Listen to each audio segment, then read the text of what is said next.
that was a lot to hear. Why don't we see if there are any questions that people have? We are right now at 7:04. I know we got started a little bit late, but are there any questions that people have?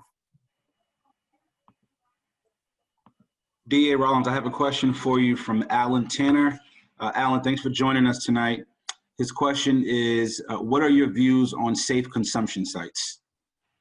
Alan, so yes, I have made clear well over a year ago that I believe everything should be on the table with respect to how we are going to handle the not just opioid crisis, but the rampant substance use disorders coupled at times with mental health issues and trauma that we are seeing every day across the country, and then certainly here in Suffolk County. I would say we are at ground zero with Mass Ave and Melnia Cass, which we spoke about. I'm not sure if you just joined us, but we spoke a little earlier about the fact that that particular location is the intersection of multiple different police districts that all come together in one place. So I believe D4, C6, B2 of the Boston Police Department, as well as the Mass State Police, are all regulating that area and patrolling in that area. I apologize. Yeah. My young child is building something behind me, so if there's lots of noise, I apologize for that. So, Alan, I am a proponent of considering safe consumption sites for sure. And the opponents of safe consumption sites talk about it's filthy, you know, there's all these collateral consequences that nobody talks about. And so what we have right now, Alan, on Mass Ave and Melnia Cass is a non-safe consumption site. We have all of the negatives of a safe consumption site and none of the positives. When you heard Luke Goldworm talking about the uptick in fatal and non-fatal stabbings, many of them are happening within that 3-quarter radius around Mass Ave and Melnia Cass, right? We are seeing things right in front of Boston Medical Center where people are being stabbed and killed, individuals that are known in that area, in that community, that are harming each other.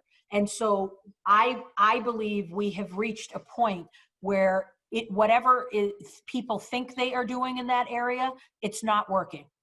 It is certainly not working. And I don't believe personally that incarceration is the answer. I believe firmly, Alan, that there are people that prey on individuals in that area. People that prey as sexual predators, people that prey on people in that area getting help, and selling drugs and knowing that they have a captive audience there. The last thing I will end you with is I do believe our mayor and our governor need to be talking to the other cities and towns in Massachusetts that send their residents here to Boston to get their help. They don't pay anything into Boston. Boston residents aren't getting any, you know, the few beds we have, the few treatment and services we have are going to people in Hingham and, you know, Wellesley and North Reading, and not to our Boston or Suffolk County residents. So we have a lot of work to do. DA, I have a question from Buster. Buster, thanks for joining us tonight. He said, DA, can you just release the LEAD database? Can you tell us a little bit more about its purpose and what happens next? Is Spliff Star going to ask me a question next? Who's Buster? Right. So Buster, we just released the LEAD database. You're right. And you know, what I think the most important thing about this database for the people on this call to hear is how much work went into this. So Donna Padalano is our general counsel here, and she has been thinking long and hard about the law enforcement automatic discovery database and what that's going to look like. Danny Mulhern is another person that has spent endless hours thinking about how we are going to have this database, how it's going to be fair. And so when I say fair, what we did with our LEAD database is we made sure that I spoke personally as the DA with Colonel Mason of the State Police, Commissioner Gross of the Boston Police, and Chiefs Green of Transit, Delahanty of Winthrop, Kais of Chelsea, and Callahan of Revere. I then met with all of their respective union leadership. So there's one Commissioner Gross of the Boston Police. There are 4 presidents of the 4 unions in the Boston Police. Similar state police have 2 different heads of their unions. We wanted to make sure that even if there might be disagreement, what we are going to do is pay them the respect that we believe as members of law enforcement we should be paying to each other. So we talked about what the criteria was going to be to enter the LEAD database. And I am fine saying, Buster, that we have a higher criteria than many, because I believe generally we should, as members of law enforcement, and that includes me and the exceptional people on this call that I have the privilege of working with every day, we have the ability to take away your liberty as prosecutors, and as members of the police, they have the ability to not only take away your liberty, but as we have seen around this country, to take your life or to maim you or to harm you. Sometimes justified, even though it's a tragedy, other times in no way justified, and it is still a tragedy. So when we have that power without oversight in the moment, we need to be held to a higher standard, and we need to be beyond reproach. So our LEAD database has many more categories of you getting in than others do, number one. But what we also have is an appeals process. So any officer that believes that he or she is unlawfully or are inappropriately listed, there is a process whereby they can go to the First Assistant Dan Mulhern and the General Counsel Donna Padalano to air their grievances.